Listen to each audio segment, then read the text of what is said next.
নমস্কার, সকলকে আন্তরিক শুভেচ্ছা জানিয়ে আমার আজকের এই ভিডিও শুরু করছি। আমি আজ বাঁকুড়া জেলার বিশেষ একটি বিষয় নিয়ে ভিডিও বানাচ্ছি।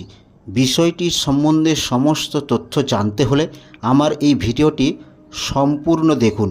আমরা সকলেই জানি যে বাঁকুড়া জেলার জয়রামবাটি গ্রাম অত্যন্ত পুণ্যভূমি নামে খ্যাত। এর অবশ্যই নির্দিষ্ট কারণ রয়েছে।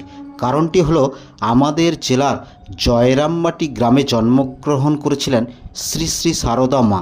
শুধুমাত্র পুণ্যভূমি নয়, বাঁকুড়া হলো প্রাকৃতিক সম্পদে পরিপূর্ণ একটি জেলা। এই জেলায় রয়েছে মন্দিরনগরী বিষ্ণুপুর, রয়েছে জয়পুর জঙ্গল, এছাড়া রয়েছে শুশুনিয়া পাহাড় ও বাঁকুড়ার রানী নামে খ্যাত মুকুটমণিপুর জলাধার। বাঁকুড়া জেলার এইসব পর্যটন কেন্দ্রগুলোতে ভারতের বিভিন্ন প্রান্ত থেকে 12 মাসে ভ্রমণ পিপাসু মানুষদের আনাগোনা লেগেই থাকে।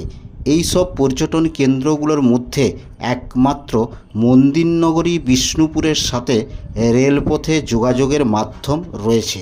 এছাড়া সম্প্রতি মাস কয়েক আগে জয়পুর জঙ্গল এবং বাঁকুড়ার পুণ্যভূমি নামে খ্যাত জয়রামবাটির সাথে বাঁকুড়া শহরে রেলপথে যোগাযোগ চালু হয়েছে এবং ট্রেন চলাচলও শুরু করেছে।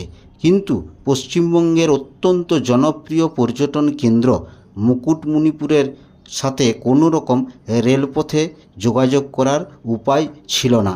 এই বিষয়টিকে মাথায় রেখে শুশুনিয়া পাহাড় এবং মুকুটমণিপুর জলাধার, এই দুই পর্যটন কেন্দ্রকে একই সূত্রে বাঁধার জন্য ছাতনা মুকুটমণিপুর রেলপথের প্রকল্প প্রস্তাবনা গ্রহণ করা হয় 2004 সালে। এই ছাতনা মুকুটমণিপুর রেলপথের প্রকল্প প্রস্তাবনা সম্বন্ধে সমস্ত তথ্য জানতে হলে আমার এই ভিডিওটি শেষ পর্যন্ত দেখুন। আমি বর্তমানে যেখানে দাঁড়িয়ে রয়েছি, এটি ঠিক সানাবাঁধ বাদুলাড়া হয়ে যে এঁজাকুড়া যাওয়ার পথে গোপালপুর গ্রামের আগে দেখবেন দুই দিকে উঁচু করে মাটি ফেলা রয়েছে।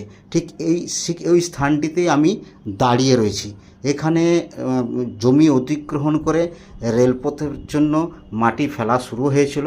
দেখবেন দুই দিকে উঁচু করে মাটি ফেলা রয়েছে, ঠিক সেই স্থানটিতেই আমি দাঁড়িয়ে রয়েছি। ঠিক বাদুলাড়া থেকে কেঞ্জাকুড়া যাওয়ার পথে এই স্থানটি পড়ে। আপনি কখনো লক্ষ্য করে দেখবেন, এই দুই দিকে দেখবেন উঁচু করে মাটি ফেলা রয়েছে।